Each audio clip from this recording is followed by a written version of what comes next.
പ്രശാന്ത് പലപ്പോഴും സർക്കാസും സറ്റയറൊക്കെ ഉപയോഗിക്കുന്ന ആളാണ്. അപ്പം സർക്കാസും സറ്റയറും പ്രശാന്ത് ഒരു പർട്ടിക്കുലർ എയിമിൽ ചെയ്യുന്നതായിരിക്കാം. പക്ഷെ ആ സർക്കാസ്റ്റിക് ആയിട്ടുള്ളൊരു പോസ്റ്റിന് അതിന് ലിറ്ററൽ വാല്യൂവിൽ എടുത്തുകൊണ്ട് പ്രശാന്തിനെ എഡ്യൂക്കേറ്റ് ചെയ്യാൻ അല്ലെങ്കിൽ മോറലി ക്ലാസ് എടുക്കാൻ വന്നിട്ടുണ്ടോ?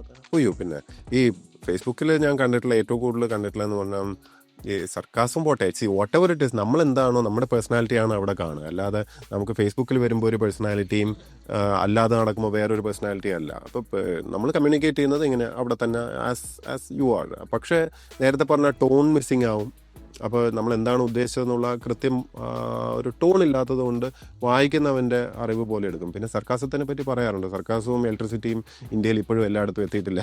അപ്പോൾ പലയിടത്തും ഇല്ല, മനസ്സിലാവില്ല. അപ്പോൾ അവരുടെ തലയുടെ മേളെ കൂടെ പോയി കഴിയുമ്പം അത് കിട്ടില്ല. നമ്മൾക്ക് ലൈറ്റായിട്ട് ജീവിതത്തെ കാണാമല്ലോ. എല്ലാം പത്രക്കുറിപ്പ് ഇറക്കുന്ന അതേ ഭാഷയിൽ അതേ രീതിയിൽ നിങ്ങൾ അങ്ങനെയായിരിക്കും ഫേസ്ബുക്കിനെ കാണുന്നത്. പക്ഷേ ഞാൻ അങ്ങനെ ആവണമെന്നില്ല. എനിക്ക് എൻ്റെ രീതിയിൽ കമ്മ്യൂണിക്കേറ്റ് ചെയ്യാം.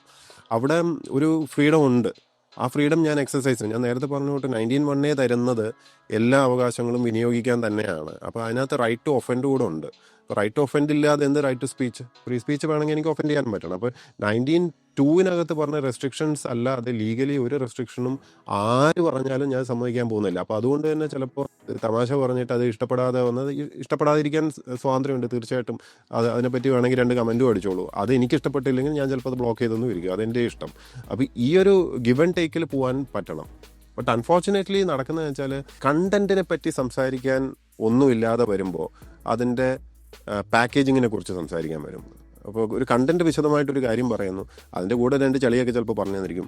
ആ കണ്ടന്റിനെ പറ്റി ഒന്നും മിണ്ടില്ല. ആ ചളി എടുത്തിട്ട് you try to shift the narrative.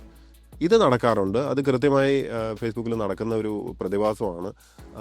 അത് ഞാനിപ്പോൾ കുറച്ച് ബോധവാനാണ്. അതുകൊണ്ട് വളരെ ഗൗരവമുള്ള കാര്യം എഴുതുമ്പോൾ ഞാനിപ്പോൾ കഷ്ടപ്പാട് വിട്ട് ചളി എഴുതാതിരിക്കാൻ ശ്രമിക്കാറുണ്ട്.